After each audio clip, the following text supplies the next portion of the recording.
अल्लाह ने अम्मा हव्वा को बाईं पसली से पैदा किया। पसलियां टेढ़ी होती हैं, देख लीजिए इधर टटोल ने अपने हाथ से, दोनों तरफ की पसली जो है ना ऐसे टेढ़ी है। मेरे हुजूर फरमाते हैं औरतें टेढ़ी होती हैं, टेढ़ी। मैं माजरत चाहूंगा माँ बहनों से, मैं अपनी तरफ से नहीं कर रहा हूँ, हुजूर की हदीस पेश कर रहा हूँ। औरतें टेढ़ी होती हैं इसलिए कि ये टेढ़ी पसली से पैदा की गई हैं। इनके टेढ़ेपन से ही मर्दों फायदा उठा लेना। इनको सीधा करना चाहोगे तो ये टूट जाएंगी, यानी कि तलाक हो जाएगी। हालांकि इतनी मोटी मोटी लंबी लंबी हड्डी थी ना आदम पैगंबर के पैर में, इससे नहीं पैदा किया अल्लाह ने, ये वाली हड्डी से नहीं पैदा किया, टेढ़ी वाली से पैदा किया। इधर भी पसली थी, इधर वाली से भी नहीं पैदा किया, इस तरफ वाली से। मर्दों की बाईं तरफ की एक पसली कम है, गिन लीजिएगा, बक्के सबकी बराबर है, औरतों की बराबर है, मर्दों की बाईं पसली एक कम पसली। मैं इस तशवीश में था कि आखिर अल्लाह ने अगर पसली से ही पैदा करना चाहिए था तो हर काम तो दाहिनी तरफ से होना चाहिए ना। जो काम दाहिने हाथ से होता है, खाना खाओ दाहिने हाथ से, ताकत सारी दाहिने हाथ में, लिखने पढ़ने का काम दाहिने से, सब दाहिने तो शुरू करना चाहिए। अल्लाह तूने अम्मा हव्वा को पैदा किया तो दाहिनी पसली से क्यों नहीं पैदा किया, बाईं तरफ से क्यों पैदा किया? तो सूफिया फरमाते हैं पसली जो है ना बाईं तरफ की, दिल आदमी का इसी तरफ, किधर है दिल?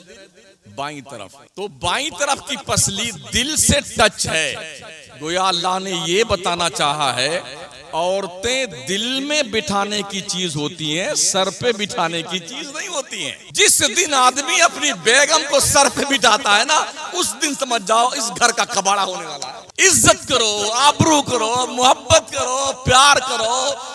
हर खुशी का मौका आए उनके लिए जो जायज मुतालबात है उन्हें पूरे करो, मगर सर पे मत बिठाना औरत को। आज जो गड़बड़ियां हैं ना घरों में, वो इसी वजह से कि औरतों को सर पे बिठा लिया गया। और मेरे नबी फरमाते हैं अन्नासु अला दीन खलीलिहिम, लोग अपने दोस्तों के दीन पर हैं। जिससे दोस्ती करोगे ना, कल कयामत में तुम्हें उसी के साथ उठाया जाएगा। अगर शराबी से दोस्ती करी है तो तुम्हारा अंजाम शराबियों के साथ होगा। जुआरियों से तुमने दोस्ती करी है, तुम्हारा अंजाम जुआरियों के साथ होगा। सट्टा लगाने वालों के साथ तुमने दोस्ती करी है, तुम्हारा अंजाम सट्टेबाजों के साथ में होगा। तो फैसला आज करना है, मरते दम नहीं कि जब यहाँ आकर के हलक में रूह अटक जाए तो अरे अल्लाह, या अल्लाह थोड़ी देर के लिए मोहलत दे दे, तौबा कर लूं, अल्लाह वाला बन जाऊं। अब छुट्टी नहीं मिलती बेटा, अल्लाह जब पकड़ता है ना तो छुट्टी नहीं देता वो। इन्ना बत्शा रब्बिका लशदीद, रब फरमाता बेशक तेरे रब की पकड़ बहुत सख्त है। पूरे मुल्क में हम देखते हैं कि मुसलमानों का हाल इतना बुरा है, शादी ब्याह के मौके पे खास कर ऐसा लगता है कि मुसलमानों की शादी है ही नहीं। इतनी फजूल खर्चियां, इतनी बेहूदगियां, इतनी बेहयाई और नंगापन। शैतान भी हाथ जोड़ करके हमारी कौम के सामने खड़ा हुआ है कि तुम तो हमारे भी बाप निकले। आपके इस कस्बे के ताल्लुक से भी बड़े जमाने से मुझे मालूम है कि आपके यहाँ क्या क्या होता है।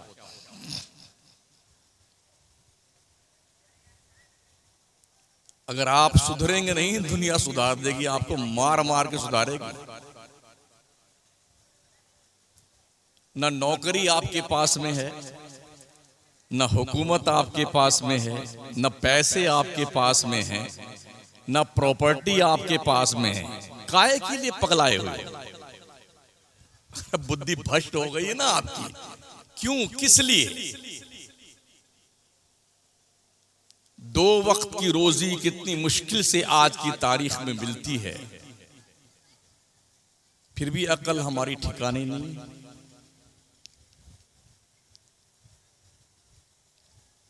तकरीबन कई मस्जिदों में यहां नमाज पढ़ने का भी इत्तेफाक हुआ है। नमाजी बराए नाम इस शहर में है। जमाने से सुनते आ रहे हैं इसको, खाटू को कोहे जन्नत कहा जाता है, जन्नत का पहाड़। जन्नत में ऐसे लोग रहते हैं क्या? ऐसे लोग रहते हैं जन्नत है? अच्छा, सिर्फ पहाड़ ही जन्नत का है?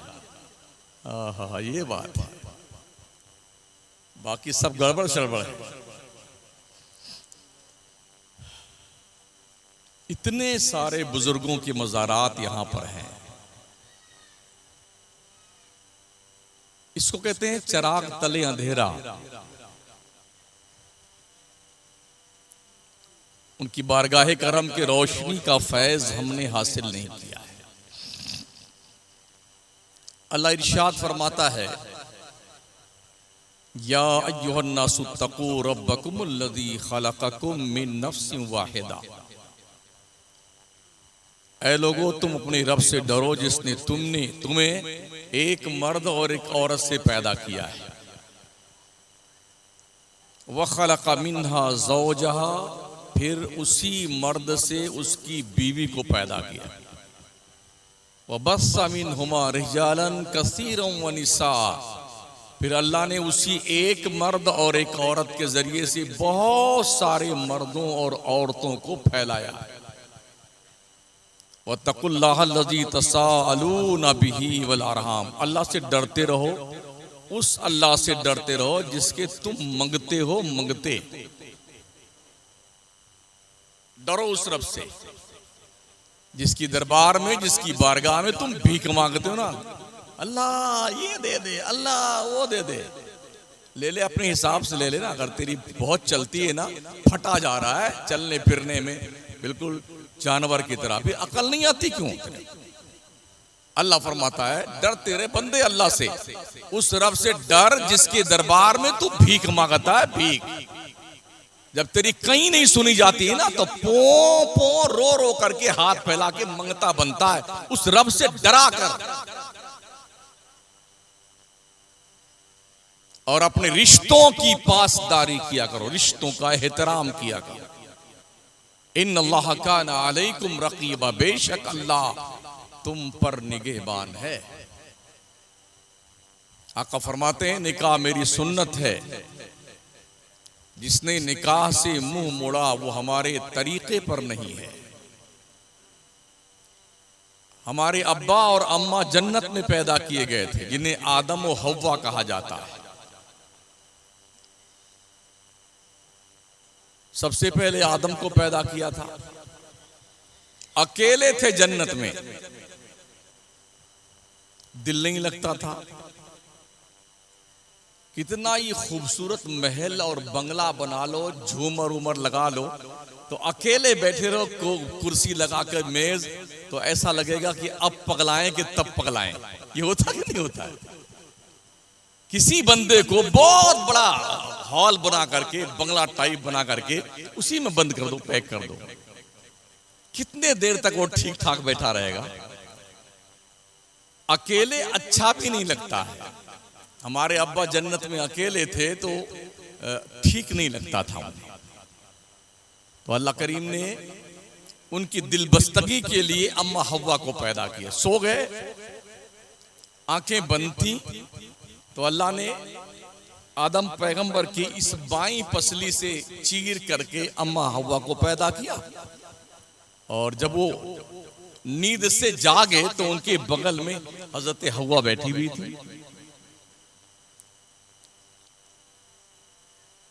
आदमी आदमी के साथ ही मिलजुल के रह सकता है। अगर आदमियों को जिन्नातों के साथ भेज दिया जाए ना, तो पगला जाएगा आदमी। हमने देखा है बहुत सारे सऊदी में जाते हैं, बकरियां चराते हैं, तो सिर्फ बकरियां और भेड़ें रहती है, वो बंदा खाली डंडा लिए घूमता रहता है, वो भी बकरी बन जाता है। हजरत मौलाना रूम फरमाते हैं कि एक चरवाहा था भेड़ बकरी का, उसने बचपने में ही एक छोटा सा शेर का बच्चा पकड़ लिया, पकड़ के लाया तो उस बच्चे को बकरियों के बीच में डाल दिया उसने। तो बकरियों के साथ वो चलता टहलता घूमता, पानी पीता, खाना वाना खाता, और ये भूल गया वो कि मैं शेर हूं। माहौल का बड़ा असर पड़ता है। जुआरियों के बीच में आप बैठ जाएं तो 2-4 दिन के बाद आप खुद जुआ खेलने लग जाएंगे। शराबियों के माहौल में आप रहें तो फिर आप भी शराबी बन जाएंगे। इसीलिए फरमाया गया जब किसी से दोस्ती करो तो ये देख लो तुम दोस्ती कैसे इंसान से कर रहे हो। कोई शराबी तो नहीं है, कोई सट्टा लगाने वाला तो नहीं है, कोई जुआ खेलने वाला तो नहीं है, अय्याश तबीयत का तो नहीं है। ऐसा अगर होगा तो उसके इस किरदार की छाप तुम्हारे दिल पे भी पड़ेगी।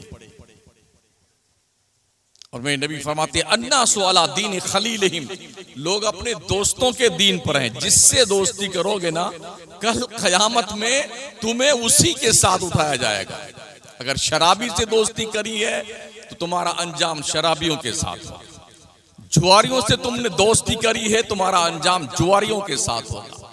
सट्टा लगाने वालों के साथ तुमने दोस्ती करी है, तुम्हारा अंजाम सट्टेबाजों के साथ में होगा। तो फैसला आज करना है, मरते दम नहीं कि जब यहां आकर के हलक में रूह अटक जाए तो अरे अल्लाह, या अल्लाह थोड़ी देर के लिए मोहलत दे दे, तौबा कर लूं, अल्लाह वाला बन जाऊं। अब छुट्टी नहीं मिलती बेटा। अल्लाह जब पकड़ता है ना तो छुट्टी नहीं देता वो। इन्ना बत्शा रब्बिका लशदीद, रब फरमाता बेशक तेरे रब की पकड़ बहुत सख्त है। जब वो पकड़ता है ना तो मोहलत नहीं देता है, और वहां कोई छुड़ाने वाला भी नहीं आता है। यहाँ का पुलिस स्टेशन का अमला अगर आपको पकड़ ले जाए तो आपके रिश्तेदार पहुंच जाएंगे, कुछ नेता वेता पहुंच जाएंगे, उल्टे सुल्टे कुछ चमचे पहुंच जाएंगे, कुछ नजराना वजराना देके छुड़ा लेंगे आपको। लेकिन जब अल्लाह पकड़ेगा ना, किसी का बाप नहीं छुड़ा सकता।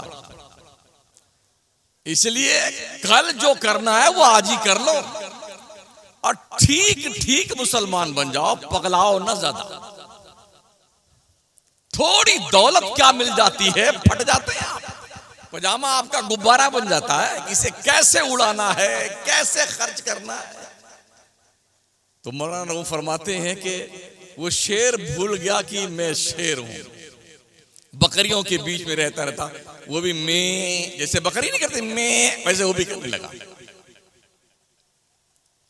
एक दिन वो जब जवान हुआ शेर, तो बकरियों का चरवाहा अपने बकरियों का रेवड़ लेकर के दरिया किनारे पानी पिलाने ले गया।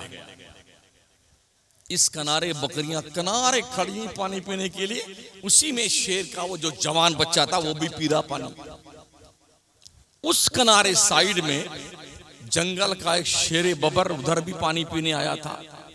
तो उस शेर ने अपनी कंपनी का एक कैंडिडेट बकरियों के बीच में देखा ना, तो वहां से उसका बड़ा ताज्जुब हुआ, यार ये हमारी बिरादरी का आदमी ये बकरियों के बीच में क्या करता है। तो मौलाना रूम फरमाते हैं वो शेर ने अपनी लैंग्वेज में उस तरफ से कोई इंफॉर्मेशन दी, चिल्लाया जोर से। वो भाषा वही समझता है शेर का। तो इसने उधर देखा,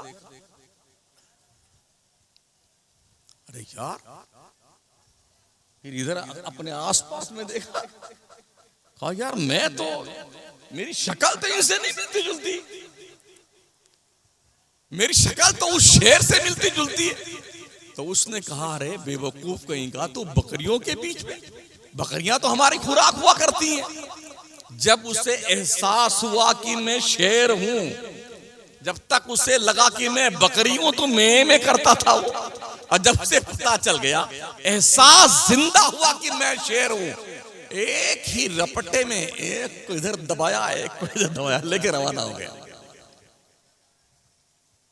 तो आप भी एहसास करो कि आप मुसलमान हैं। समझ रहे? कोई और नहीं है, आप मुसलमान हैं। घास खाने वालों के बीच में रह करके ये अपने आप को बकरी मत तस्वुर करो। हाँ, आप शेरों की औलाद हैं। ये आपको बेदार होने की जरूरत है, एहसास करने की जरूरत है, ताकि आपके अंदर की जो एक्टिविटीज और खूबियां हैं वो बरूए कार लाई जाएं, और कुछ कर सकने की आपके अंदर हौसला अफजाई पैदा हो। तो अब्बा अम्मा हमारे जन्नत में पैदा किए, रिश्ते जन्नत में बनाए जाते हैं। लौहे महफूज पे लिखा किसकी शादी किससे होनी। अल्लाह ने अम्मा हव्वा को बाईं पसली से पैदा किया। पसलियां टेढ़ी होती हैं, देख लीजिए, इधर टटोल लें अपने हाथ से, दोनों तरफ की पसली जो है ना ऐसे टेढ़ी है। मेरे हुजूर फरमाते हैं औरतें टेढ़ी होती हैं, टेढ़ी। मैं माजरत चाहूंगा माँ बहनों से, मैं अपनी तरफ से नहीं कर रहा हूं, हुजूर की हदीस पेश कर रहा हूं। औरतें टेढ़ी होती हैं इसलिए कि ये टेढ़ी पसली से पैदा की गई हैं। इनके टेढ़ेपन से ही मर्दों फायदा उठा लेना। इनको सीधा करना चाहोगे तो ये टूट जाएंगी, यानी कि तलाक हो जाएगी। हालांकि इतनी मोटी मोटी लंबी लंबी हड्डी थी ना आदम पैगंबर के पैर में, इससे नहीं पैदा किया अल्लाह ने, ये वाली हड्डी से नहीं पैदा किया, ये टेढ़ी वाली से पैदा किया।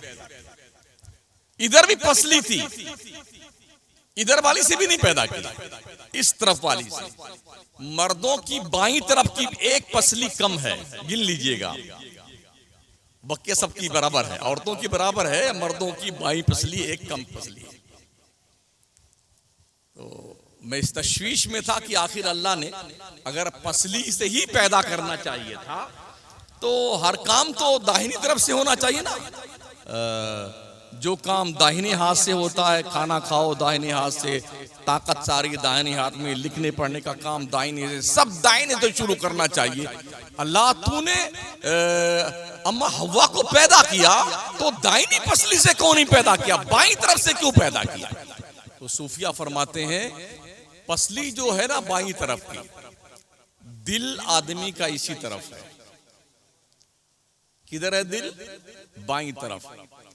तो बाईं तरफ की पसली दिल से टच है। गोया अल्लाह ने ये बताना चाहा है औरतें दिल में बिठाने की चीज होती हैं, सर पे बिठाने की चीज नहीं होती हैं। जिस दिन आदमी अपनी बेगम को सर पे बिठाता है ना, उस दिन समझ जाओ इस घर का कबाड़ा होने वाला है। इज्जत करो, आबरू करो, मोहब्बत करो, प्यार करो। हर खुशी का मौका आए उनके लिए जो जायज मुतालबात है उन्हें पूरे करो, मगर सर पे मत बिठाना औरत को। आज जो गड़बड़ियां हैं ना घरों में, वो इसी वजह से कि औरतों को सर पे बिठा लिया गया। इन्हें सर से उतार करके दिल में बिठाओ। और ये भी दिल कहां है? अंदर है, अंदर छुपा हुआ है। तो औरतों को छुपा कर रखने की जरूरत है, समझ रहे हैं? औरतों को पर्दे में रखने की जरूरत है, छुपा कर रखने की जरूरत है।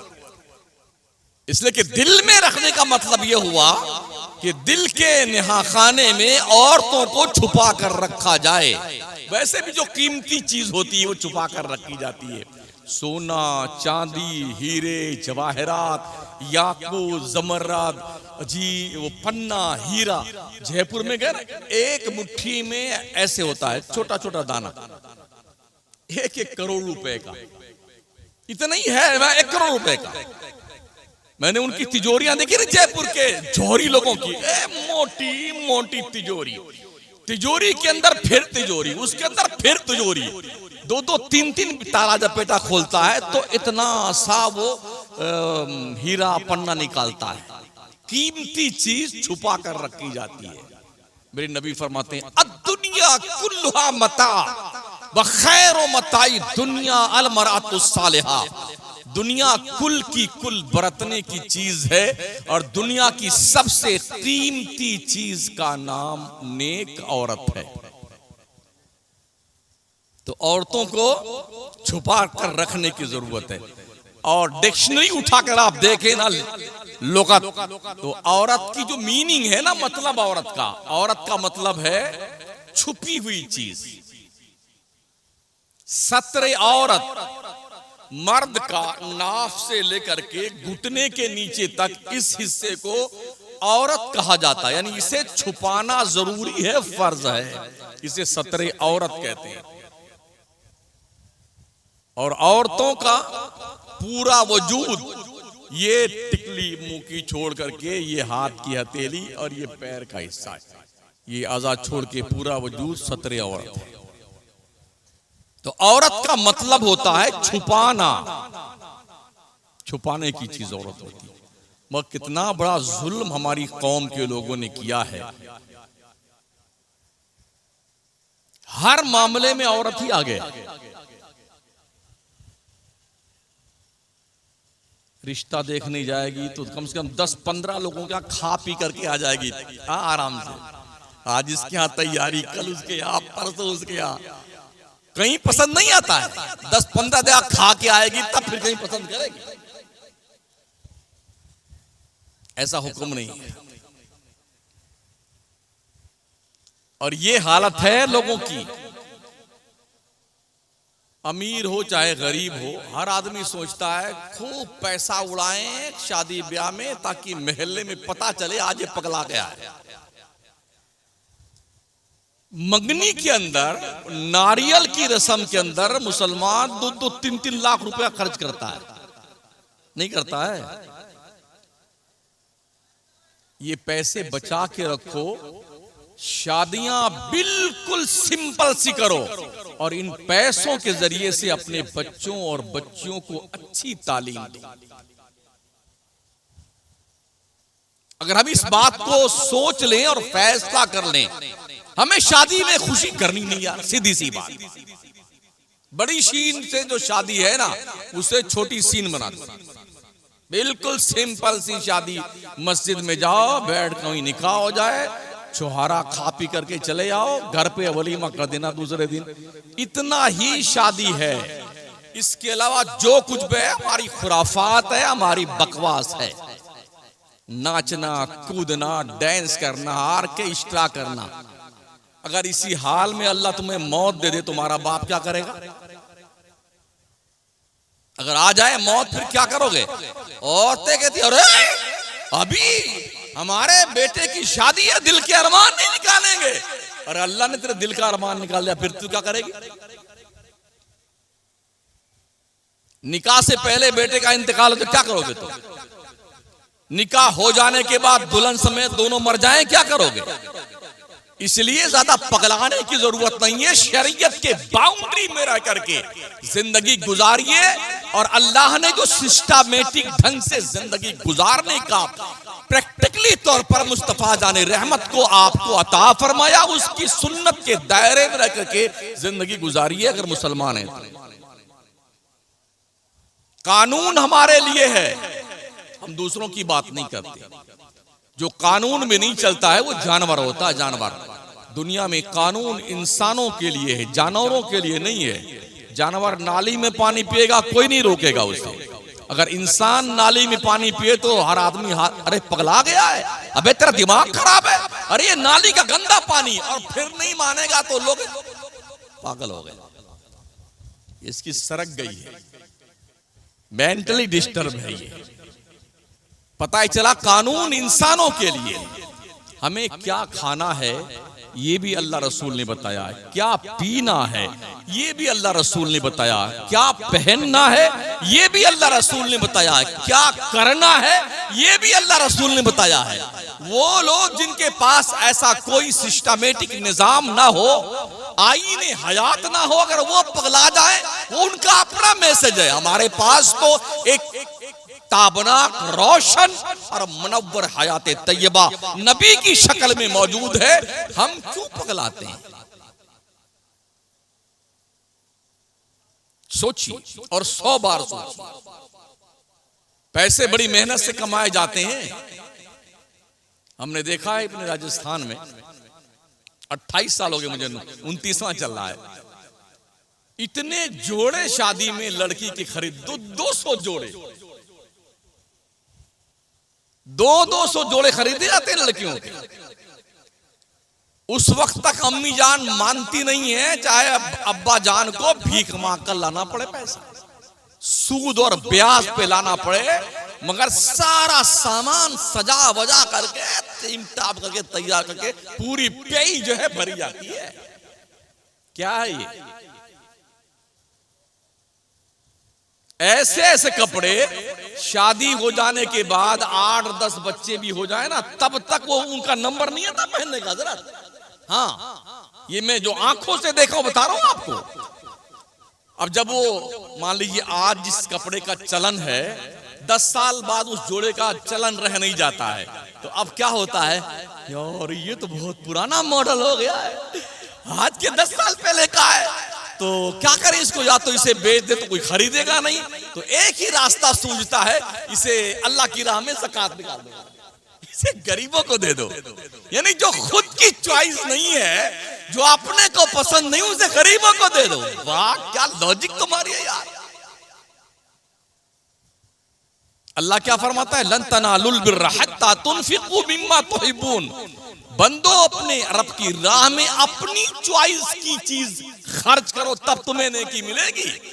जो खुद पसंद नहीं, उसे अल्लाह की राह में दे दो, उसे गरीबों को दे दो, इससे नेकी वेकी नहीं मिलेगी। भाई साहब कितने ऐसे लोग हैं हमने देखे, उनके घर में सोफा नहीं, तो सोफा इतना मोटा मोटा गलीचा गद्दा, घर में रखने की जगह नहीं है, तो उसको उल्टा लटका करके उधर टांग दिया है। उसी में चूहे आराम फरमाते हैं, उनके अंडे, उनके बच्चे, उनकी सारी फैमिली उसी में आराम फरमाती है। काट काट करके उस सोफे का सत्यानाश कर देते हैं। कई घरों में देखा है हमने जा जा करके। हमको जब कोई बुलाता ना घर पे, तो हम कायदे से देखा करते क्या मामला है। हाँ, और बड़े बड़े घरों में देखा है, सब चूहे खा गए। तो काय के लिए ये 50,000 का सोफा सेट और ये गद्दा, ये फलाना, ये इस बेंच वाला किस लिए बनवाते हो, किस लिए लेते हो यार। हमारे नबी ने 11 शादियां अपनी फरमाई थी, कोई बारात लेके नहीं गए थे, ना कोई जहेज था। मस्जिद में शादी हुई, 2-5 लोग बैठे, शादी हो गई। हमारे नबी ने अपनी 4 बेटियों की शादियां करी, कोई बारात नहीं आई, कोई खाने पीने का हिसाब किताब नहीं था। मस्जिद में शादी हुई, ओलो साहब शाम को रुखसत कर दिया। ये हम कहां से लेके आए हैं? बस आएगी, बारात जाएगी, गाड़ियां सजेगी, फिर जाएंगे दुल्हन वाले के यहाँ ठूस ठूस के खाएंगे। कहां से लेके हम आए? ये गैरों के रस्म रिवाज हैं जिसमें मुसलमान उलझ कर रह गया है।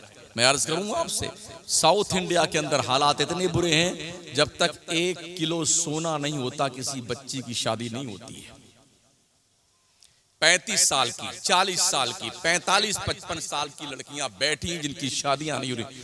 बाप कहां से लेकर आए 1 किलो सोना लड़की को भेंट चढ़ाने के लिए? कहां से पैसे इतने आए? भाई आपके पास लड़की है, हमारे पास भी है। अगर हम आपको लूट कर लेना चाहते हैं तो हमें भी तो कोई लूटेगा ना यार। तो हम क्यों ना दोनों समझौता कर लें, सारे मुसलमान के, हमें शादी ब्याह में कुछ खर्च करना ही नहीं है। जो तरीका इस्लाम ने बताया है उस तरीके के मुताबिक हमें जिंदगी गुजारनी है। और इस मौके पे जो हम देश पैसा खर्च करते हैं, बर्बाद करते हैं, इन्हीं पैसों के जरिए से हम अपने बच्चों को पढ़ाएं, ग्रेजुएट बनाएं, क्वालिफाइड बनाएं, दीनदार बनाएं, मजहब सिखाएं। आज की तारीख में हमारी और ज्यादा जिम्मेदारी बढ़ जाती है कि हम अपनी औलाद को मुस्तफा प्यारे के दीन का वारफ्ता और शहदाई बनाएं। तो जिन बच्चियों की शादियां नहीं होती है ना, उनके हालात पता है क्या है? हालात इतने बुरे हैं कि बस अल्लाह की पनाह। राजस्थान में एक बुरी रस्म यह भी है कि जब तक 2-3 बच्चियों का रिश्ता इकट्ठा तय नहीं हो जाता है तब तक शादी नहीं करते। एक लड़की की उम्र 18 साल है, दूसरे की 25 साल हो गई, तीसरे की 30 साल हो गई। अब जब तक तीनों का रिश्ता तय ना हो तब तक शादी नहीं की जाती है। ये भी जंगलीपन है, जंगलीपन। समझ रहे हो? हमारे आका फरमाते हैं, जैसे ही बच्ची बालिग हो पहली फुर्सत में उसकी शादी कर दो। 3 कामों में जल्दी करो। नमाज का वक्त हो जाए तो हर काम छोड़ के पहले नमाज पढ़ लो। लड़की बालिग हो जाए तो पहली फुर्सत में उसकी शादी कर दो। और कोई मर जाए ना तो पहली फुर्सत में उसे जल्दी से उसके कब्र के हवाले कर दो। इस इंतजार में न रहो, अभी गुड्डू तो गए हैं दुबई कमाने के लिए, पप्पू है सऊदी में, दोनों बेटों ने फोन कर दिया है कि मैं फ्लाइट से आ रहा हूं और तशरीफ ले आऊंगा, उसके बाद कल नहीं परसों आऊंगा जी। अरबाब ने छुट्टी परसों देने के लिए कहा है, फ्लाइट का टिकट परसों हुआ है। तो 4 दिन तक जो ये डेड बॉडी फ्रिज में सजा के रखी जाती है, ये जुनून और पागलपन है, पागलपन। आने वाला 2 दिन के बाद जब दुबई से या कलकत्ता लंदन से आएगा तो क्या वो जिंदा कर लेगा मरे वाले को? ऐसा होता है क्या? आया और घर पहुंचा, डेड बॉडी के पास गया, उसका चेहरा खोला गया, एक बैग बहुत जोर से चिल्लाया, 5 से 10 मिनट, बस खत्म। भाई साहब सब्र कीजिए, जल्दी कीजिए, जल्दी कीजिए। यही काम तो 2 दिन पहले होना था ना। किसी भी मरने वाले को जल्दी कब्र के हवाले करने का हुक्म क्यों दिया गया है? आका फरमाते हैं कि अगर जन्नती है तो उस बंदे को उसकी जन्नत से 2-3 दिन दूर क्यों रखते हो तुम लोग? अगर जन्नती नहीं है, अताब का शिकार है, गुनहगार है, जहन्नमी है, तो कहीं ऐसा ना हो देर तक संभाल कर रखने से उसका अजाब तुम्हारे ऊपर ना आ जाए। तो 3 कामों में हमें जल्दी करने का हुक्म है। नमाज का वक्त हो जाए तो ये नहीं कि अभी यार बैठो ना, थोड़ा गप्पे लड़ाते फिर नमाज पढ़ लेंगे, अरे यार अभी रोटी चेप लेते हैं फिर चलते नमाज पढ़ लेंगे। काम छोड़ के बंदे पहली फुर्सत में नमाज पढ़। इन्न सलात कानत अलल मुमिनीन किताबम मौकूता, नमाज वक्त बांधी मुसलमानों पे फर्ज की गई है। और लड़की जवान हो जाए पहली फुर्सत में शादी कर दो। अब जो लोग मुआशरे में ये तांडव मचाए हुए हैं कि हमें तो 4 व्हीलर चाहिए, आप ही बोले रह जाए माशाल्लाह यूनुस भाई, यही ना? हाँ, जिंदाबाद जिंदाबाद। हमने यूपी, बिहार, झारखंड वगैरह में देखा है ना, अगर थोड़ा पढ़ लिख ले जाए ना लड़का तो अम्मा अब्बा क्या कहेंगे, अरे हमने डॉक्टर बनाया अपने लड़के को, हमको तो 4 पहिया वाली गाड़ी चाहिए। मंगता कहीं का कभी कोई बुलेट मांगता है, कोई क्या मांगता है। ऐसे सटिया गए कमी, इतने पगला गए नालायक लोग। और बारात लेके जाएंगे, अरे हम लड़के वाले हैं, लड़की वाले हमारे सामने सर झुकाएं। कहां लिखा हुआ भाई साहब, कहां लिखा हुआ है लड़की वाला सर झुकाए? मगर नहीं, लड़के वाले हैं तो इनका फॉर्म में होना। पहले तो नचनिए नाचने आते थे, अब जवान नाचता हमारा। आप क्या है कि नहीं मुझे नहीं पता है, बंद हो गया माशाल्लाह। इधर भी बंद हो गया, सिर्फ उधर भी बंद हुआ, ऊपर चालू है। बड़ी खुशी की बात है, अल्लाह जज़ाए खैर दे आप सभी हज़रात को। अभी मैंने सुना वहां कुछ हो रहा है, आज की तारीख में भी हो रहा है, वो भी सरकार शमसुद्दीन सम्मत दीवान के आस्थाने के सामने। कितना दलेर हो गया है आदमी, यानी इतना बेखौफ है अल्लाह से, ये भी नहीं डरता है कहीं खुदा का अताब ना आ जाए। अभी देखा नहीं है वो टाइटन ढूंढने गए थे, देखा ना, पनडुब्बी में गए थे, 5 अरबपति गए थे, 5 अरबपति। टाइटन जहाज का मलबा उसकी जियारत फरमाने गए थे, और पैक होकर के बैठे गए थे उसमें पनडुब्बी में। कई अरबों खरबों रुपए खर्च करके गए, कई हजार फीट नीचे पानी के तह में तशरीफ ले गए। अल्लाह ने कहा आ जाओ, अब तुम्हें भी लोग ढूंढने आएंगे। ऐसे मरे ना बेटे, ऐसे मरे कि उनका भी मलबा गायब हो गया। इसलिए डरते रहो बंदो, अल्लाह से डरते रहो, अल्लाह से खौफ खाते रहो। डरने वाले बंदे अल्लाह को बहुत पसंद है, बहुत पसंद है। खुशियों के मौके पे, गमी के मौके पे अल्लाह को याद किया करो, अल्लाह को याद किया करो। कहीं नहीं लिखा हुआ कि शादी के मौके पे बारात लेके जाई जाए, कहीं नहीं लिखा हुआ कि लड़कियों के यहां जाकर के शादी ब्याह के मौके पे खाना खाए, कहीं नहीं लिखा हुआ। हमने जितनी शादियां नबी की, नबी के घर वालों की, नबी के सहाबा की किताबों में पढ़ी है ना, या तो मस्जिद में शादी हुई है, या किसी मदरसे में शादी हुई है, या जंग करने गए थे वहीं शादी हो गई, लौट के आ रहे थे रास्ते में शादी, इस तरह से शादी 10-5 लोग शादी हो गई। तो उनका पैसा फालतू चीजों पे खर्च नहीं होता था। आज हमारा पैसा, यानी अगर किसी मुसलमान के यहाँ 2-4 बच्चियां पैदा हो जाए ना, तो बेचारा वो घुट घुट के मरता। तो जोड़े जो है ना अल्लाह ने जन्नत में बनाए, जन्नत में जहां लिखा हुआ है वहां शादी होगी। शादी होने से पहले अल्लाह के नबी ने फरमाया है 4 बुनियाद पे शादी होती है। या तो खूबसूरती की बुनियाद पे शादी आदमी करता है जब ढूंढने निकलता है, या फिर पैसे की बुनियाद पे शादी करता है, या हसब नसब की बुनियाद पे शादी करता है, या दीनदारी की बुनियाद पे शादी करता है। आका फरमाते हैं मेरे उम्मत के लोगों, तुम दीनदारी को तरजीह देना। अगर तुमने दीनदार औरत से शादी की तो अल्लाह तुम्हें सब कुछ अता फरमा देगा। अगर तुमने खूबसूरती की बुनियाद पे शादी की तो ये हुस्न तो कुछ दिन के बाद खत्म हो जाता है। अगर तुमने दौलत के लालच में शादी की कि यहां से पैसा ज्यादा मिलेगा तो अल्लाह तुम्हें मंगता बना देगा। सुन रहे हो? मैं नहीं कि तो सरकार की हदीस पेश कर रहा हूं। अगर तुमने हसब नसब की बुनियाद पे शादी की, यार इसका खानदान बड़ा लंबा चौड़ा है, इसमें अगर रिश्ता हमने कर लिया, कोई वक्त आ गया तो 10-10, 15-15, 100 लोग हमारी हिमायत में लठियां लेके आ जाएंगे लड़ने के लिए। अगर तुमने ये सोचकर शादी की तो अल्लाह तुम्हें और जलील कर देगा, तुम्हारी दनात में इजाफा फरमाएगा। लेकिन अगर तुमने दीनदार लड़की से शादी करी है तो अल्लाह उस शादी में बरकत पैदा फरमाएगा। आज तो अगर कोई सिंपल सी बच्ची को ब्याह करके लिया है ना, जो दीनदार हो, नकाब पहनने वाली हो, पर्दे में, तो बड़ी बुढ़िया के अरे नकटी कहीं से कहां उठा लाया, मुल्लानी लेके आ गया आगे से। तुम भी मुल्लानी लेके आ गया? कौन आनी चाहिए? हमने देखा शादी ब्याह के मौके, हम भी दुनिया में रहते हैं, लड़कियां पूरे जिस्म की नुमाइश बाजार से, वो क्या बोलते, ब्यूटी पार्लर, हाँ ब्यूटी पार्लर बने हुए हैं। यहां से सजावट शुरू होती है, यहां तक, यहां से यहां तक, जने कहां तक बारीक बारीक कपड़े पहने गए, हाथ ऐसे फैलाए हुए, पूरे बाजार से घूमती घामती घर में तशरीफ लाती हैं। उनके बाप की शर्म गैरत का जनाजा निकल गया, उनके भाई मर गए जिंदा रहते हुए, उनके रिश्तेदारों के जनाजे उठ गए, शर्म नहीं आती कौम के लोगों को।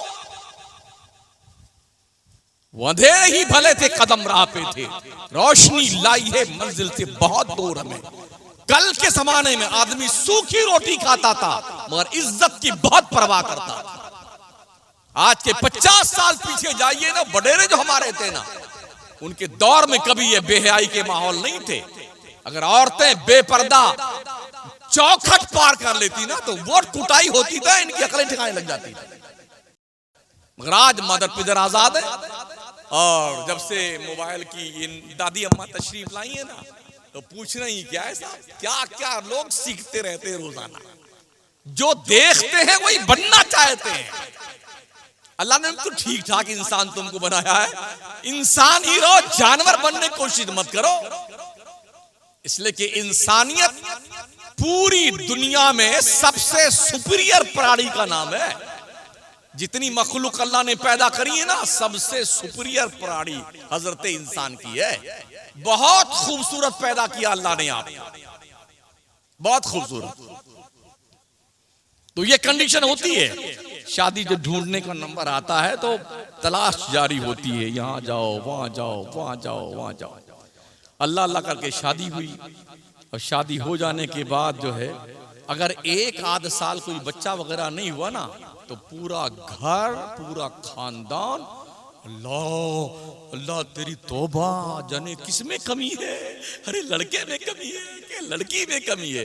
इतना कोसेंगे बेटे, इतना कोसेंगे कि दोनों लाइन पे लग गए, ये डॉक्टर, वो डॉक्टर, वो डॉक्टर, वो डॉक्टर, ये जांच, वो जांच, 50,000 लाख रुपए में जांच प्रक्रिया में चली गई। फिर कुछ नहीं हुआ, बोले अब बाबा क्या चलिए, अब बाबा क्या चलिए, लाल पीला गुलाबी, अब तो रिक्शे में बाबा चलते हैं।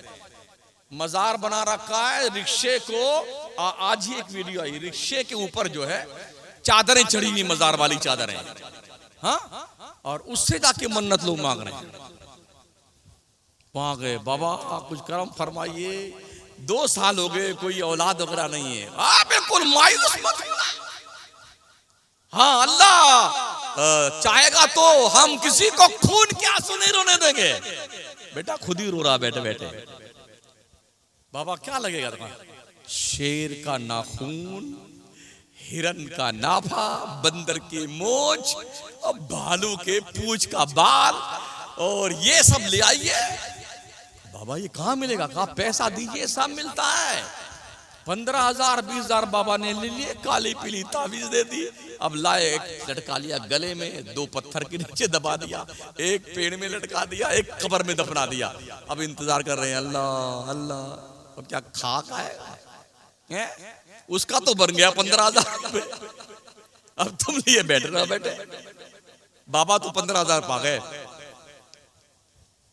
तो अगर बच्चा नहीं थे ना तो हो लगे लाइन पे, और खुदा खुदा करके अल्लाह की मेहरबानी हुई, कोई बच्चा की उम्मीद लगी ना, तो अब पूरा खानदान दुआ मांगे, या अल्लाह लड़का होना चाहिए, या अल्लाह। तो लड़की ने तुम्हारी कब्र खोदा है क्या? लड़की क्यों नहीं होना चाहिए भाई? लड़की ने तुम्हारी कब्र खोदा है, लड़की क्यों नहीं पैदा होना चाहिए? ये बीमारों के शिफा के लिए दुआ के लिए दावत। अभी जब तकरीर खत्म करेंगे तो दुआ कर देंगे इंशाल्लाह। और कुछ तो शिफा ही तो लिखा हुआ यार।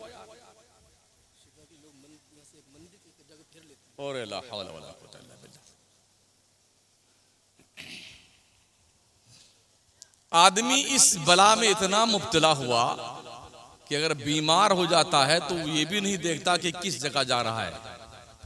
हमने देखा है एक स्टेशन आता है, रेन है क्या रोन है, रेन, उसके पास कोई घोटाटी है, घोटाटी घोटाटी, वो उनके होंगे, हम घोटाटी, हमको क्या करना, तो घोटाटी हमारे लिए। तो मुसलमान जो है वहां जाकर घोटाटी में फेरे लगाता है। किसी को अगर पैरालिसिस हो गया है ना, तो वहां जाके घोटाटी में अपना ईमान घोट घाट के आ जाता है। मंदिरों में जाकर के तुम शिफा की उम्मीद करते हो? अगर कोई ऐसा करता है तो उसका इस्लाम से कोई ताल्लुक नहीं है, वो काफिर मुशरिक हो जाता है, इस्लाम के दायरे से खारिज हो जाता है। समझ रहे हो?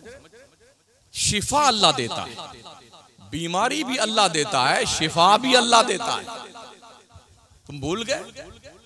आज ये 20 साल पीछे जाइए, 25 साल पीछे, हमारी मस्जिदों के गेट पर दर्जनों गैरों की औरतें अपने बीमार बूढ़ों को, बच्चों को लेकर खड़े रहते थे कि मुसलमान नमाज पढ़ के निकलेगा, फूंक मार दे, हमारा बीमार अच्छा हो जाएगा।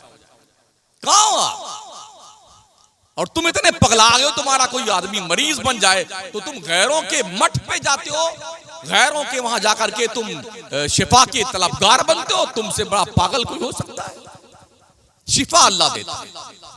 खबरदार, ये इस बुराई से बिल्कुल अपने आप को दूर रखना। अगर कोई मर्द गया है जो शादीशुदा है, या कोई औरत गई है शादीशुदा है, तो इस्लाम से खारिज तो हुआ ही, उसका निकाह भी तशरीफ ले गया, निकाह भी टूट जाता है। समझ रहे हैं?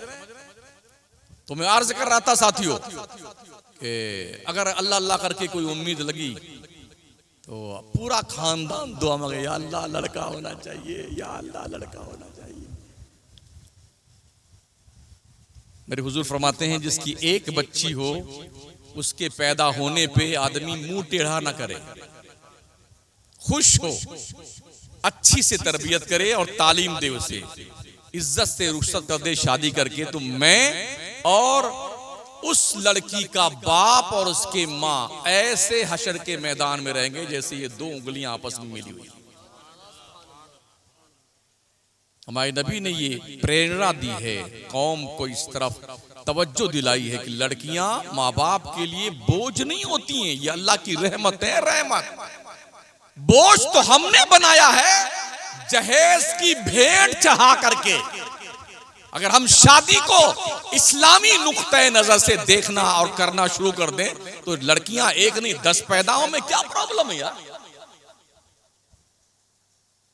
तो अगर किसी के यहां लगातार 4-5 बच्चियां पैदा हो जाएं, लड़के ना पैदा हो, तो फिर उस औरत की खैर नहीं। पूरा खानदान कहे न कटी कहां से आई, मौत नहीं आती से, लड़की लड़की पैदा करती है। ये मैं जो देखता हूं वही तकरीर करता हूं, मैं करंट इश्यूज पे गुफ्तगू करता हूं।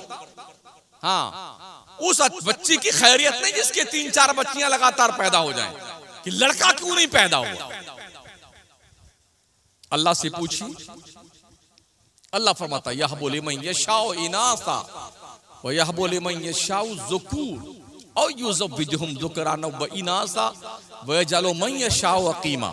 अल्लाह जिसे चाहता लड़का देता है, अल्लाह जिसे चाहता है लड़की देता है, अल्लाह जिसे चाहता दोनों देता है, और अल्लाह जिसे चाहता बांझ बना देता है। ये तो अल्लाह देता है ना। अच्छा, एक साथ अगर किसी के 3-4 बच्चे पैदा हो जाएं या 3-4 बच्चियां पैदा, फिर क्या करोगे आप? अभी 2 लड़का 1 लड़की किसी औरत के पैदा हुआ, रिकॉर्ड में है 5-5 लड़के 11-11 बच्चे एक औरत के बैक वक्त पैदा हुई। क्या करोगे? कुदरत का यह है करिश्मा है। तो कुदरत के मामलात में हमें दखल अंदाजी करने की कोई जरूरत नहीं है। या लड़का होगा या लड़की, ये दोनों अल्लाह की नेमत है, खुशी से कबूल करना चाहिए। पेट में जिस वक्त बच्चे का वरूद मसूद होता है तो जांच प्रक्रिया शुरू हो जाती है। अगर पता चल गया ना पहले से कि अंदर गुड्डू हैं, तो पहले ही से लड्डू, माशाअल्लाह, खुदा की सुभान अल्लाह, क्या बात है। अगर पता चला कि अंदर कोई मुन्नी है ना, तो ऐसा मरदूद का मुंह लटकता, खबीज का, लगता 100 जूते पड़े इसके चेहरे पे। पैदा होने के 6 महीने बाद भी बताता नहीं कि कौन तशरीफ लाया है। अगर लड़की पैदा हुई ना तो 6 महीना बाद नहीं बताएगा ना लाया, और लड़का अगर है तो पैदाइश से पहले लड्डू बट जाते हैं।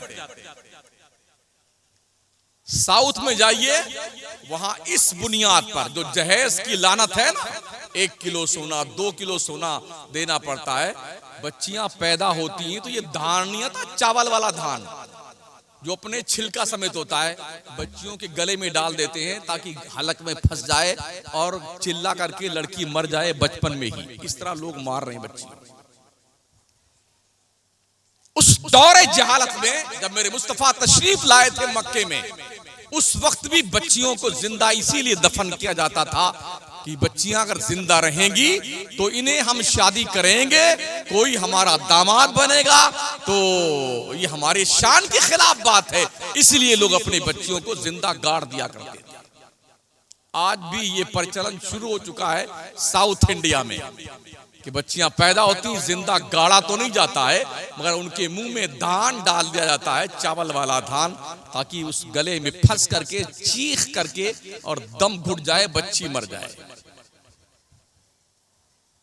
अगर हम शादियों को आसान बना देना तो फिर कोई बच्ची नहीं मरेगी, कोई बच्ची नहीं। अभी हमारे इस राजस्थान में भी एक गुज़िश्ता हुकूमत जब थी वसुंधरा से पहले, और वसुंधरा के ज़माने में भी, गहलोत के ज़माने में पिछली बार, कि लड़कियों के तहफ़्फ़ुज़ के लिए बड़ी कोशिश की जा रही थी। अगर लड़कियां नहीं रहेंगी तो बीदनी कहां से लाओगे, यानी ये फिक्र है कि बीदनी चाहिए। तो अगर लड़कियां नहीं पैदा होगी तो जंगल से लेके आएंगे या पहाड़ों को खोद के निकालोगे आप? अल्लाह का निजाम कुदरत है, मर्द औरत दोनों पैदा होते हैं, यानी लड़के और लड़की दोनों, नर मादा, हर चीज को रब ने जोड़े बनाए। चिड़िया हो, हाथी हो, घोड़े हो, कुत्ते हो, बिल्ली हो, कॉकरोच हो, छुपकली हो, गिरगिट हो, हैं, जितने भी मखलूक है सबको खुदा ने जोड़े से पैदा किया है। ये पेड़ है ना, आम के पेड़, ये भी जोड़े से, पपीते के पेड़, ये भी जोड़े से। जितनी मखलूक रब ने सबको जोड़े से बनाया। तो हम अकेले रहना चाहते हैं? अकेले तो सिर्फ अल्लाह ही अच्छा लगता है, सिर्फ अल्लाह अच्छा लगता अकेले। अब ये वेस्टर्न कल्चर की देन है कि लड़कियों ने भी ये कहना कि हमको एकदम अप टू डेट दूल्हा चाहिए, कोई दाढ़ी वाला नहीं चाहिए। हाँ, अभी ये सुनने में आ रहा था। तो हमारे नौजवानों क्या, यार अगर दाढ़ी लगेंगे तो शादियां नहीं होगी हमारी। अच्छा, अगर सब दाढ़ियां रख लें तो फिर क्या क्या होगा? फिर बताइए, अगर सब दाढ़ी रख ले, हम मौलाना लोग माशाल्लाह इतने लोग हैं, क्या हमारी शादी नहीं हुई है? बहुत बढ़िया बढ़िया शादी है। अल्लाह ने जोड़े बनाए ना हमारे। तो ये सोच के भी अगर हम दाढ़ी रख लेंगे तो शादी नहीं होगी। अफगानिस्तान में तो 99% दाढ़ी वाले तो सब कुंवारे बैठे हुए भी तक। ये घटिया सोच वेस्टर्न कल्चर से आई, यूरोप की तहजीब। आजाद मिजाजी ऐसी हो गई है, अब तो ये प्रमोट किया जा रहा है कि बगैर शादी के रहो, इसी का नाम जिंदगी है। समलैंगिक की परमिशन हमारे देश में दे दी गई है। यूरोप में ये जंगलीपन है, मर्द मर्द से शादी कर ले, औरत औरत से शादी कर ले। आज के तकरीबन 7-8 साल पहले दिल्ली में जामिया मिल्लिया, JNU और जामिया हमदर्द और कई यूनिवर्सिटीज के सामने लड़कों और लड़कियों ने धरना प्रदर्शन किया कई दिन तक कि हमें समलैंगिक की परमिशन दी जाए। दिल्ली की उच्च न्यायालय ने यह फैसला सुनाया कि तुम्हें इसकी परमिशन दी जाती है, लड़का लड़के से शादी कर ले, लड़की लड़की से शादी कर ले। इस जानवरपन का कोई है जवाब दुनिया में? इस जंगलीपन का कोई जवाब है दुनिया में? मगर ये परमिशन दिया हुकूमत ने। इसी सोच ने, स्कूल और कॉलेज की सोच ने, गैरों की तहजीब ने, वेस्टर्न कल्चर ने, यूरोप के नंगेपन ने हमारी मुस्लिम सोसाइटी और मुआशरे में भी ये शब खून मारा कि अकेले रहना चाहिए। तो एक जंगली दिन आता है जिसको देते हैं नाम वैलेंटाइन डे, यानी पूरा दिन जंगली जानवर बन जाने का। उसके बाद दूसरी बला आई हमारे कौम में, मी टू। मी टू का मतलब क्या होता है? जब मैंने उस दौर में पढ़ा अखबार वगैरह, जो ये मी टू क्या बला है, तो पता ही चला कि जिस भी औरत ने, जिस भी मर्द ने होश संभालने से लेके 80 साल के बुढ़ापे तक जो भी गुनाह, चोरी, मकारी, बेईमानी, अय्याशी किया है, वो ओपन सबको बताए कि मैंने ऐसा किया। इस जंगलीपन का भी कोई इलाज है? जब कौम के जनाजे शर्म और गैरत के निकल जाते हैं तो ये सोच पैदा होती, मी टू। ये दौर भी गुजरा आज के 8 साल पहले। 4 साल पहले क्या आया? मेरा जिस्म मेरी मर्जी। मतलब ये कि हम जो चाहें सो करें, मादर पिदर आजाद हैं, हमें कोई रोक नहीं सकता, हमें कोई टोक नहीं सकता, बड़े बूढ़ों का कोई वकार नहीं है, माँ बाप कुछ नहीं कर सकते। इसको कहते हैं मेरा जिस्म मेरी मर्जी। ये जंगली जानवरपन के तौर पे लोग कुछ बने। अब क्या चल रहा है लेटेस्ट में? माई लाइफ माई रूल्स, मेरी जिंदगी मेरा कानून। अभी ये चल रहा है।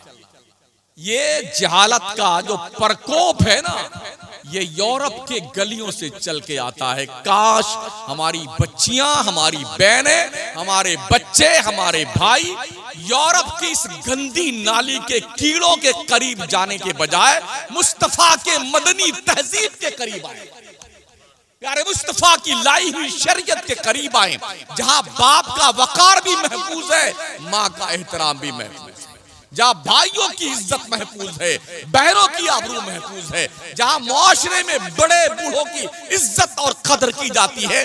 उस मजहब का नाम मजहब मुहज्जब, मजहब इस्लाम है। तो ये कंडीशन हमारी है। हम आपसे गुजारिश करेंगे जिन दोस्तों के भी शादियां नहीं हुई हैं, वो अगर वो मतलब लाइन में हैं कि अपने 2 साल बाद, साल भर के बाद, या कभी भी उनका नंबर जब आएगा, उनसे मेरी गुजारिश है, उन दोस्तों से, शादियां ऐसी करो जैसी शादी करने का अल्लाह रसूल ने हुक्म दिया है। कुछ सम्मेलन हो रहे हैं राजस्थान में, मगर ये सम्मेलन ना के बराबर है। मैं चाहता हूं कि हर शहर में, हर गांव में, हर ढाणी में सम्मेलन हो और कोई शादी सम्मेलन से हटके ना होने पाए। सिंपल सी शादी। अभी मैं छिंदवाड़ा MP में था, नागपुर के करीब, वहां एक उर्स था बुजुर्ग का। उस बुजुर्ग के उर्स में 17 बच्चों और बच्चियों की शादियां थीं, एकदम सिंपल सी। 1 रुपया ना लड़की वालों से लिया गया, ना लड़के वालों से लिया गया। कमेटी के लोगों ने अपने हिसाब से जो जरूरी सामान थे अपने पैसे से उन्हें दिए, डोनेट किए, और एक पैसा ना लड़की का खर्च होने दिया ना लड़के का खर्च होने दिया। अगर मुआशरे में हम इस तरह से माहौल बर्पा कर लेना, नीचे वाले लोग अगर आप इस बात का तहैया कर लो तो उनके बाप को भी ठीक होना पड़ेगा। और आपका ये माहौल और आपका ये मैसेज जब दूसरों तक जाएगा ना, तो दूसरे लोग इसी ढर्रे पे चलना शुरू करेंगे। कब तक पैसा खर्च करेंगे? बड़ी मुश्किल से पैसे कमाए जाते हैं। तो जो पैसे आप कमाएं उसे इज्जत के साथ कमाइए और जायज मकसद पे खर्च कीजिए जहां जरूरी हो। एक बंदा अगर आपका बीमार हो जाए, खुदा ना करे, लाखों रुपए लग जाते हैं। एक एक इंजेक्शन 1-1 लाख रुपए का आता है। अभी एक बच्ची बीमार थी बीकानेर की, बाज़ाब्ता तौर पर 18 करोड़ रुपए उस पे खर्च, 1.5 साल की शायद बच्ची रही हुई या 1 साल की रही होगी। बाज़ाब्ता उसके लिए पूरे मुल्क में चंदा किया गया। 18 करोड़ किसको कहते हैं? खुदा न करे किसी को ऐसी बीमारी लाहिक हो, किसी बच्ची को, किसी बच्चे को, किसी दोस्त को, किसी भाई को, वरना अगर ऐसा हो जाए, खुदा न करे, 1000 बार न करे, तो फिर ये पैसे कहां से आप लेके आएंगे? अगर आप ठीक रहे, अल्लाह का वादा है, मन अमला सालिहन मिन ज़करिन औ उन्सा व हुवा मोमिन फलानुहय्यन्नहु हयातन तय्यबा। जो मर्द औरत मोमिन होकर के अच्छे काम करें, अल्लाह का वादा, हम उसे अच्छी जिंदगी जिलाएंगे। अच्छी जिंदगी कौन जीना नहीं चाहता? हर शख्स जीना चाहता है कि हम अच्छी जिंदगी जिए। तो अच्छी जिंदगी जीने का वादा रब ने कराया। अल्लाह कभी झूठ नहीं बोलता है, अल्लाह वादे का बड़ा पक्का है। अल्लाह वादा खिलाफी कभी नहीं करता। इसलिए अल्लाह ने वादा किया है, तुम मोमिन रह के मर्द औरत सुन लो, अगर तुमने अच्छे काम किए तो ये मेरा वादा है कि हम तुम्हें अच्छी जिंदगी दिलाएंगे। एक और मकाम पे अल्लाह फरमाता है, वअमुर अहलका बिस्सलात वस्तबिर अलैहा ला नसअलुका रिज़्क़ा नहनु नरज़ुकुका वल आक़िबतु लित्तक़वा। 17वां पारा। ए लोगों, अपने घर वालों को नमाज का हुक्म दिया करो, तुम खुद भी नमाज पढ़ते रहो। हमने तुम्हें रोजी कमाने के लिए नहीं पैदा किया, रोजी हम तुम्हें देंगे। तुम नेक बन जाओ, परहेजगार बन जाओ। अल्लाह ने परहेजगार बनने के लिए हमें हुक्म दिया, नेक बनने का, परहेजगार बनने का।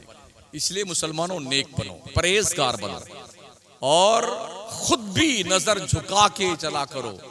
माओ बहनों को भी इस बात की तलकीन करो, किरदार फातिमी यही है, पर्दे में रहा करो। आज की तारीख में अखबारात पढ़ने के बाद, सोशल मीडिया के जरिए जो रिपोर्टें पढ़ने में, देखने में आती है ना, उसको पढ़ने और देखने के बाद एक गैरतमंद मुसलमान चाहता काश जमीन फट जाए और मैं इसी में समा जाऊं। जो कुछ हो रहा है वो देखा नहीं जा रहा है। हमारे लोगों ने शादियों में खर्च इतने शुरू कर दिए, इतने मुतालबे शुरू कर दिए कि मुस्लिम उम्मा की बच्चियां, बहनें गैरों के साथ भाग करके शादियां करने लग गई। 25,000 का रिकॉर्ड दर्ज हो चुका अब तक। ये आजादी फिक्र का नतीजा है। कॉलेज और यूनिवर्सिटी में जहां पर मखलूत तालीम मर्दों और लड़कों और लड़कियों की, मुसलमानों की, गैरों की एक साथ तालीम होती ना, वहां पर बाज़ाब्ता तौर पर ये बुराइयां प्रमोट की जाती हैं। इस्लाम में गर्लफ्रेंड और बॉयफ्रेंड का कोई कॉन्सेप्ट नहीं है। ये जंगली जानवरों का कानून है, ये जहन्नम का अंगारा है। इसलिए गर्लफ्रेंड और बॉयफ्रेंड को यहां पे हमें चौकड़ी फेरनी होगी। जो इस्लाम देवर और जेठ से पर्दा करने का हुक्म देता है, जो इस्लाम खाला के लड़का और लड़की से, फूफी के लड़का और लड़की से, मामू के लड़का और लड़की से पर्दा करने का हुक्म देता हो, वो इस्लाम कब गवारा करेगा कि वो आम तौर पर अपने मानने वालों को जंगल के जानवर की तरह आवारा बनने दे? इस्लाम कभी इस बात का मैसेज नहीं देता। इसलिए सुधारिए अपने आप। वैसे भी पूरी दुनिया आपके पीछे पड़ी हुई है। अगर अखबार पढ़ते हैं तो आपको एहसास होना चाहिए। अभी हिमाचल में, उत्तराखंड में क्या क्या हुआ है।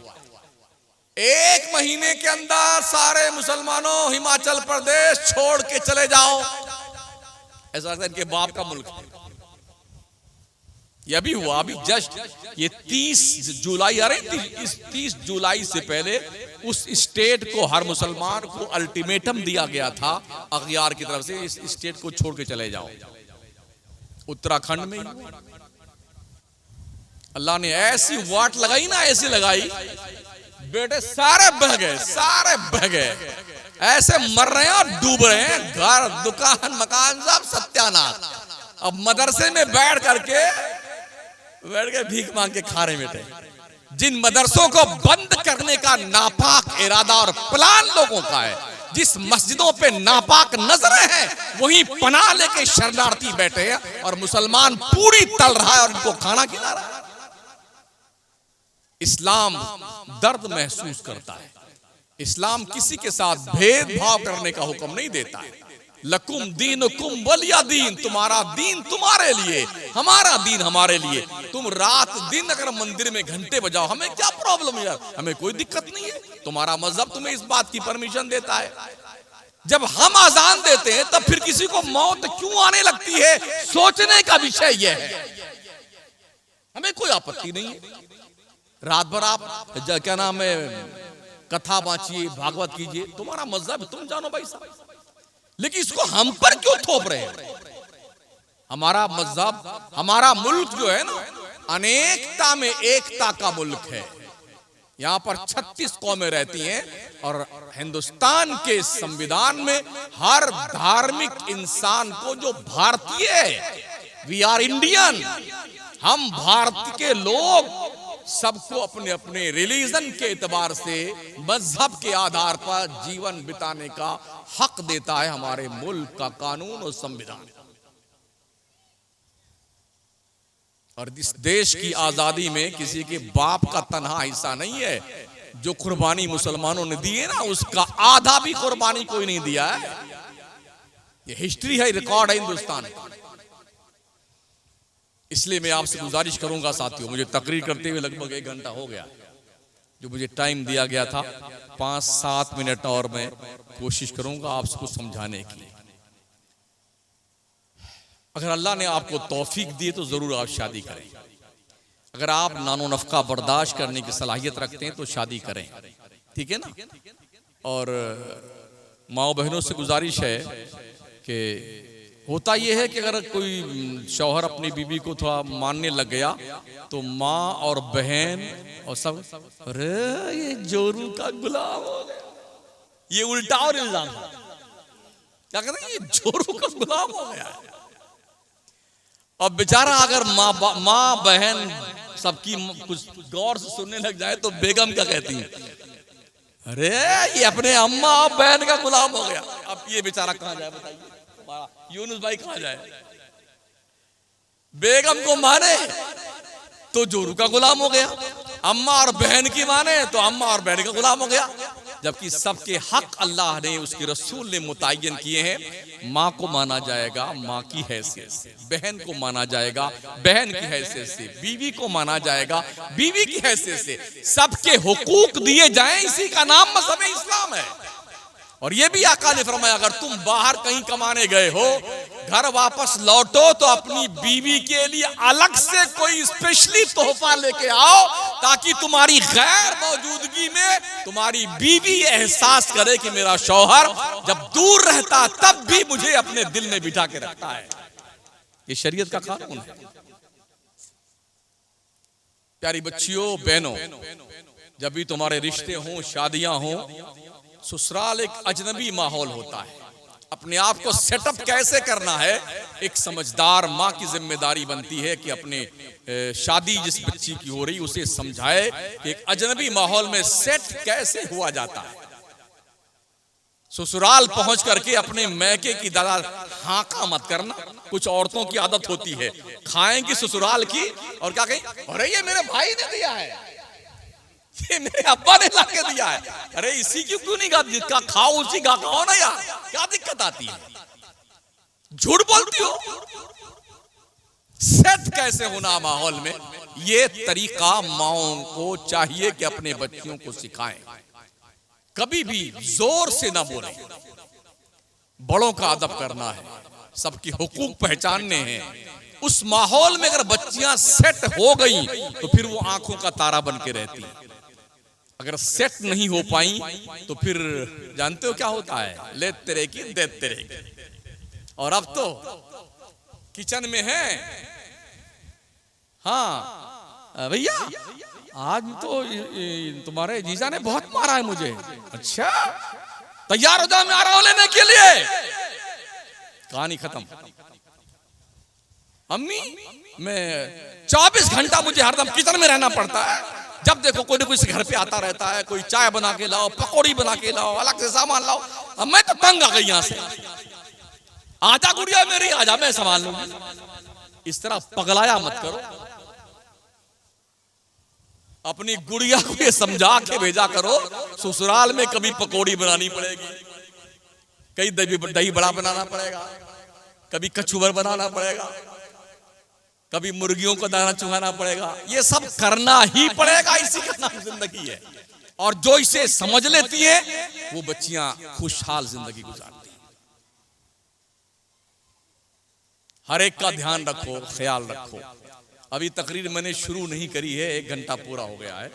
इस टॉपिक पर मुझे गुफ्तगू करने के लिए कम से कम 3 घंटा चाहिए, तब मैं कुछ बातें बता सकूंगा औरत के बारे में, मर्द के हवाले से, मर्द के बारे में, औरतों के हवाले से। शादियां होकर के जब औरतें रुखसत होकर अपने ससुराल जाती हैं तो थोड़ा सा अगर टुन पुन हुआ ना, वैसे 2-4 बर्तन जहां भी होते हैं ना तो लड़ते हैं, आपस में टकराते हैं, आवाज आती है कि नहीं आती। हजरत फातिमा ज़हरा रज़ी अल्लाह तआला हुजूर की शहजादी, जन्नती औरतों की सरदार है वो, और हुजूर की बेटी है फातिमा। तो बुदअतुम मिन्नी, आका फरमाते फातिमा मेरे दिल का टुकड़ा है। एक दिन हजरत अली और हजरत फातिमा में टुन पुन हो गया, कुछ हो गई। तो हजरत अली ने क्या किया, जैसे कुछ टुन पुन हुई ना, वो सीधे मस्जिद में चले गए चुपचाप।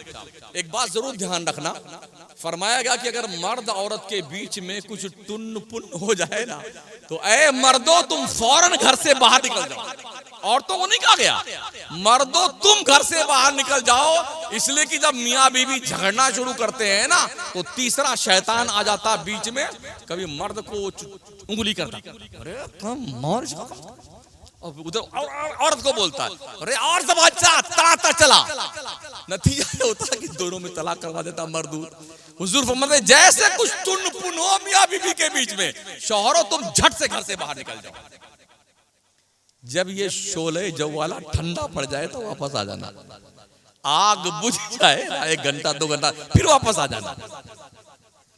तो हजरत अली चले गए मस्जिद में और जाकर के वो चटाई उठाई। तो उस जमाने में थी नहीं मस्जिद में, अभी तो माशाल्लाह कालीन बिछी होती है, गद्दे बिछे होते, मोटे मोटे स्पेंच और उसके ऊपर फिर चटाइयाँ, और फिर माशाल्लाह क्या बात है ना। उस जमाने में चटाइयाँ भी नहीं होती थी। हजरत अली नंगी पीठ पर ऐसे ही सो गए जाके मस्जिद में। हुजूर आए हजरत फातिमा के घर में, अली को देखा नहीं, पूछा अली कहाँ है। तो हजरत फातिमा ने अर्ज किया, या रसूलल्लाह आज कुछ थोड़ी सी हमसे उनसे कुछ हो गई है।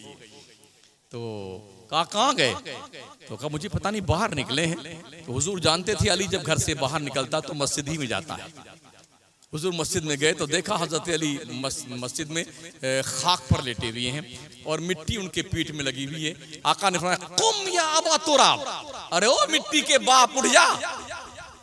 हजरत अली कहते हैं जिंदगी भर हमारे हुजूर ने जब मुझे मिट्टी का बाप कह के पुकारा ना, जब कोई मुझे मिट्टी का बाप कह के पुकारता मुझे बड़ी खुशी होती। मुझे उस लक़ब से पुकारा गया जिस लक़ब को मेरे मुस्तफ़ा ने पसंद फरमाया। तो उसके बाद हुजूर उनको लेके आए और दोनों में सुलह करवा दिया, बात खत्म हो गई। छोटी मोटी बातें तो होती रहती हैं। इस बात को बात का बतंगड़ न बनाया जाए।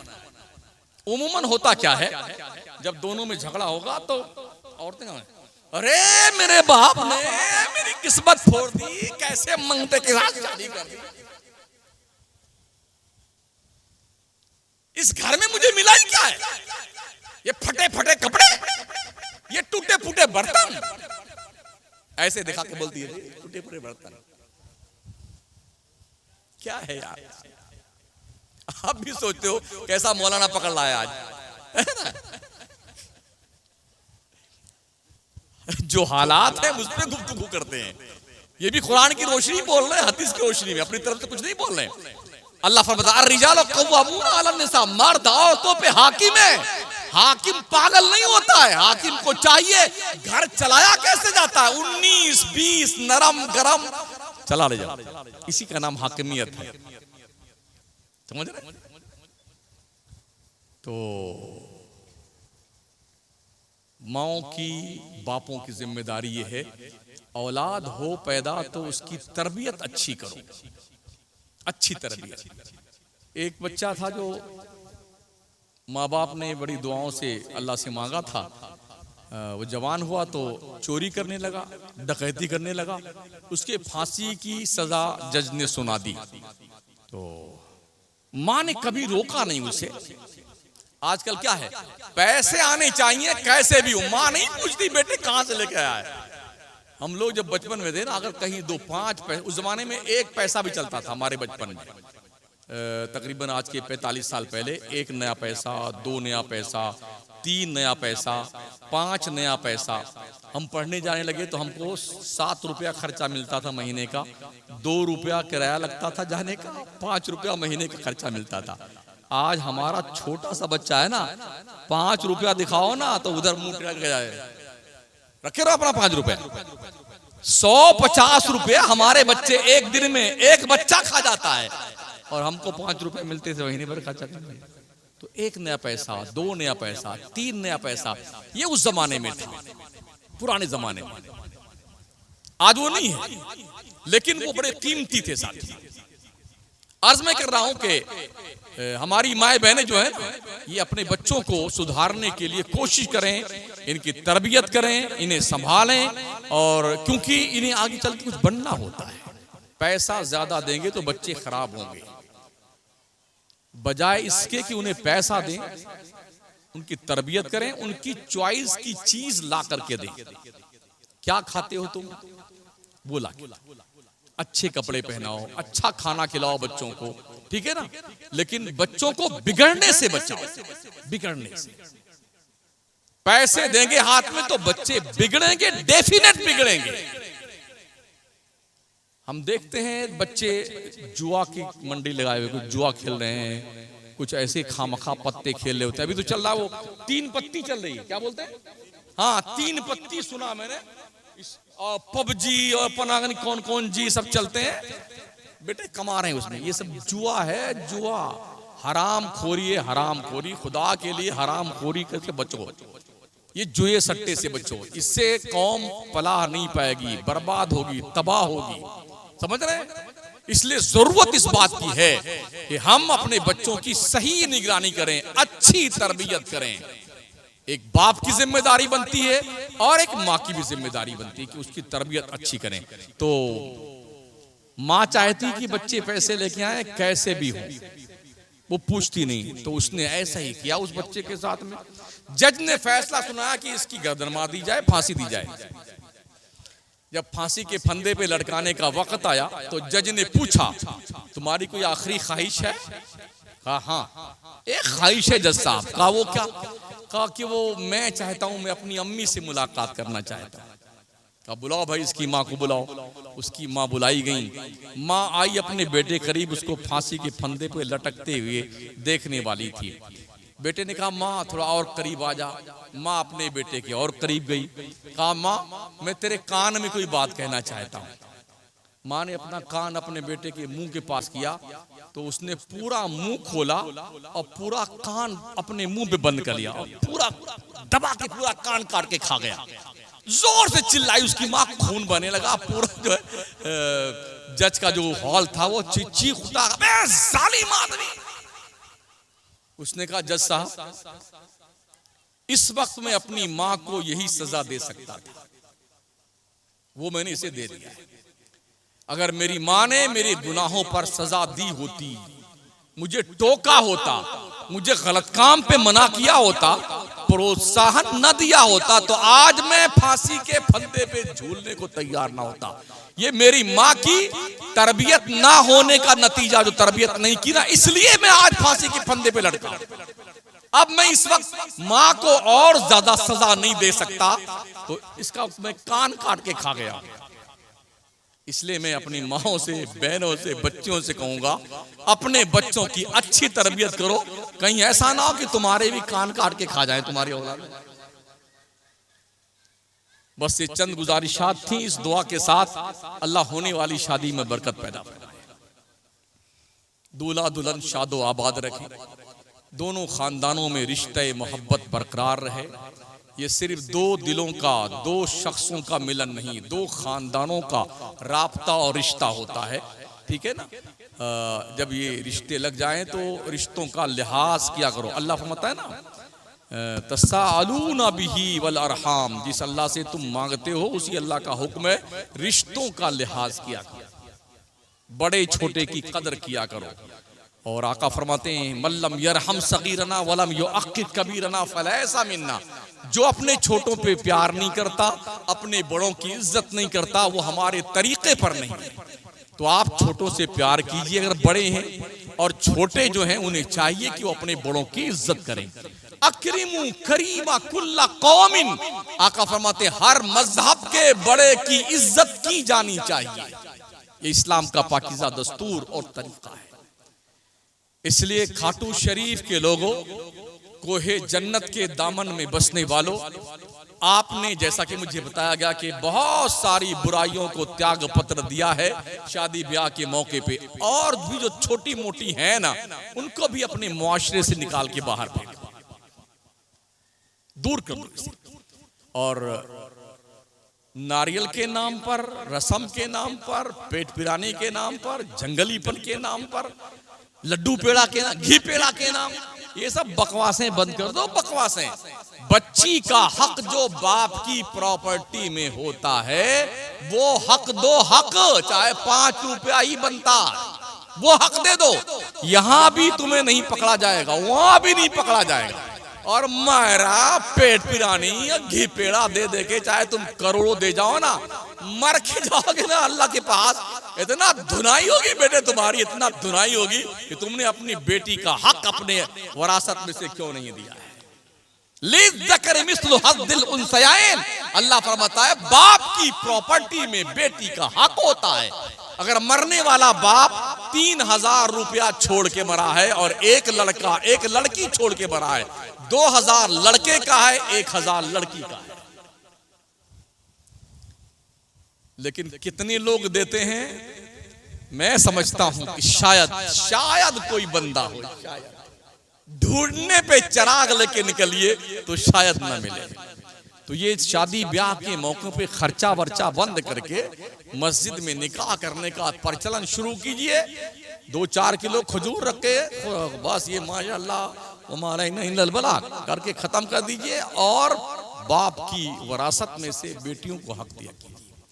आज ये चल रहा है मामला कि अकेले रहने को गवर्नमेंट प्रमोट कर रही है सरकारी तौर पर, कि अब तुम घूमो अपने हिसाब से जिंदगी गुजारो। और कुछ औरतें, मुस्लिम औरतें हैं जो इसीलिए पाली जाती हैं, कॉलेज यूनिवर्सिटी में पढ़ लिख करके परकटी कबूतरी बन जाती हैं। ना उनके सर पे दुपट्टे होते हैं, ना उनके ढंग के जिस्म और बाल होते हैं, एकदम आवारा तबीयत की ऐसी औरतें बाज़ाब्ता तौर पर माइक के सामने आकर के और मजमे के सामने आकर के इस तरह से और वीडियो की दुनिया में ये मैसेज देती हैं कि देखिए मैं भी मुसलमान हूं ना, मेरा पैगाम सुनिए। इस्लाम ने बुर्के में रह करके औरतों को बड़ा मजबूर कर दिया है।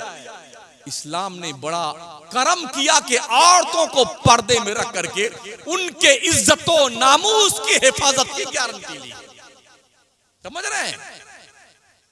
पर्दे में रहना ये जुल्म नहीं है।